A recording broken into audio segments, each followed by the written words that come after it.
Welcome back, everyone. My name is Patrick. You're watching the Fanatic Rundown. The Edmonton Oilers are officially on a hot streak, going into the break on a 4-game winning streak with a 3-1 victory over the Winnipeg Jets. And about 20 minutes ago, it was not looking like this game was going to end in the Edmonton Oilers' favor. They were all over the Winnipeg Jets. But Connor Hellebuck, doing what he always seems to do with the Edmonton Oilers, just completely shut them down until Darnell Nurse gets the shot on goal. It looked like it tipped a bit as it hit Connor Hellebuck. Hellebuck couldn't quite hold it, goes in, ties the game 1-1, and you could just feel it coming from there. Was saying to a couple buddies, the Oilers just need a break here in the third period. I feel like if they can just get that one goal, we're going to take this one. And the Oilers, who had been fighting all night to get a power play, get the power play. Leon Draisaitl comes through from his office, puts them up 2-1.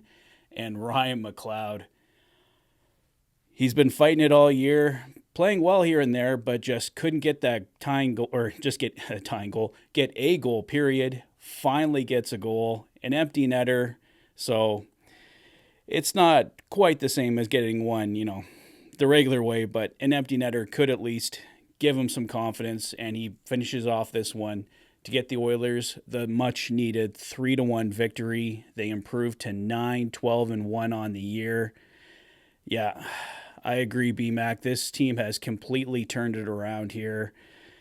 Since Chris Knobloch's come in, it's made an impact. Yes, they went on that 3-game losing streak, but during that 3-game losing streak, aside from the Carolina game, of course, we still saw positive signs from this team, and this positive signs have really grown, and we're seeing them more. The Oilers are breaking through. Chances that they weren't getting earlier in the year are coming. They're getting the breaks. It didn't feel like they were getting a break tonight, but it finally did come in the third period off a shot by Darnell Nurse, so this one just feels really, really good, especially with the boys going into a 5-day break here. You'd hate to see the losing streak. We definitely want a losing streak to end, but you'd hate to see the winning streak end going into a break. So for this one to keep it going, get the win tonight, this one feels really, really good. Like I said, Connor Hellebuck was basically the story for the Winnipeg Jets up until the third period. The Edmonton Oilers were the better team all night. They end up out shooting the Jets 39-26 tonight. So, yeah, they were making it all happen. Perfetti scored the lone goal for the Winnipeg Jets.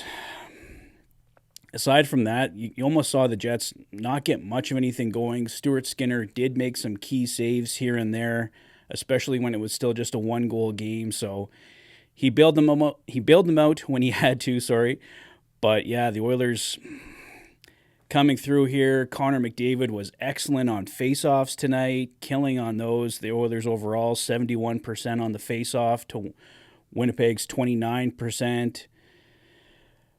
6 penalty minutes for the Oilers tonight, just 4 for the Winnipeg Jets, but the Oilers making that second one count, like I said. Connor McDavid, in the second intermission, they showed it on the broadcast. Bob Stauffer showed a bunch of highlights. So many plays that should have been penalties, but somehow not called. But you don't want to blame too much on refereeing. You got to find a way to get it done, and the Oilers overcome that in the third period. So, like I said, this one feels really, really good, especially going into the break, keeping the momentum going. Leon Draisaitl with the winning goal tonight. Zach Hyman draws back into the lineup. Sam Gagner looked like he was going to be a scratch, but comes back in. He's played really well these last 2 games since getting back into the lineup. James Hamlin, again, looked good tonight. I was really happy with that fourth line. Vander Kane all over it again tonight. It's the same guys over and over again for the Edmonton Oilers, which is just great to see. We're getting that consistency, and I feel like this team really is turning a corner after that terrible start. I said all year long, I know a lot of people just got really down on the team and no, this is over, Patrick, this is over. I knew there was a better team under this facade of a team that we were seeing through the first 10, 15 games of the year, I knew they were better than how they were playing, and they were going to find a way to break through, and it looks like they're finally getting that break and showing us the team that they can be. So, yeah, this one, I just keep repeating it, but yeah, this one feels really good, guys. Getting the big 3-1 victory tonight. So, with seeing a comment from Scout that there's no audio. Is anyone else experiencing no audio? Just give me a comment there if anyone else is having audio issues. I hope I'm coming through. I'm getting lots of other comments, so I don't want to say too much more if no one can even hear what I'm saying. But okay, I'm getting Lane says good audio, so I think it must just be on your end, Scout. Yeah, everyone else says they can hear me, Scout, so sorry, I think it must be on your end. Sorry to interrupt there, guys, but I didn't want to keep talking if you couldn't hear me. So, going into this 5-day break, some things that we will see, well, I shouldn't say we will see for certain, but it is likely that Jack Campbell is getting the call back up to the Edmonton Oilers. Bakersfield has 2 games this weekend on Friday and Saturday, and Bob Stauffer was mentioning on the broadcast, likely see Campbell draw in one of those games, and then probably not playing both because it's a back-to-back, and then I would expect a recall to the Edmonton Oilers.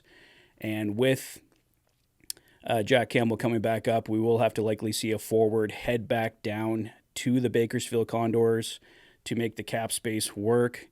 I really hope it's not James Hamlin. He has just been amazing since coming up.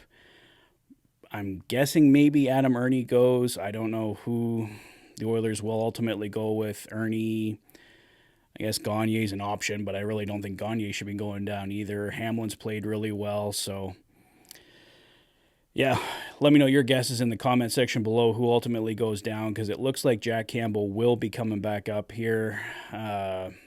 Simon asking for my marks out of 10 tonight for the Oilers. I'm definitely going like 8 out of 10. They played a very good hockey game. They just couldn't find a way to break through until the third period. But yeah, most people going with Adam Ernie. I think he's my bet too. I know he's played well for Chris Knobloch since he came in, but I just feel like James Hamlin and Sam Gagne and those guys have been better. So we'll see what happens here. There was some speculation yesterday, possibly a trade with Edmonton-Columbus, Edmonton-Montreal. There was some scouts for the Oilers, including Brad Holland, checking out the Columbus-Montreal game. We'll see if anything happens there. My guess is the Oilers are probably going to give Jack Campbell another go here before they pull the trigger on a trade, but they do have a 5-day break here, so if they were going to make some kind of trade, this would kind of be an ideal time to do it. So we'll see what happens here, guys, but right now the team is playing really well. They say don't make a trade when the team's playing bad because you're going to overpay. Well, we're winning now, so maybe we see a trade now, although you don't want to mess with the chemistry too much when they're winning, but it likely involves Jack Campbell, or probably not a huge impact to the team, so I don't know if it would mess with their chemistry right now, but we'll see what happens. Like I said, there could be nothing here for a while. They might just want to give Jack Campbell another go and see if he can get it going again here. He was playing very well with the Bakersfield Condors as of late. Stats here, he stopped 102 of the last 108 shots he's faced, 944 save percentage. So Soup's been playing well since an early struggle with Bakersfield. So I think a call up here is pretty much definite, and we'll see what happens here over the next few days. So I think that's all I got for tonight, guys, but let me know your thoughts on the game, what you think the next few days will hold in the comment section below. If this is your first visit to the channel and you like what you see, please consider liking and subscribing for all the latest Oilers content. You've been watching the Oilers Fanatic. Thanks for being a fan. I think Scout figured out his audio issues, so glad you figured those out, Scout. Have a great night, guys. I'll see you soon.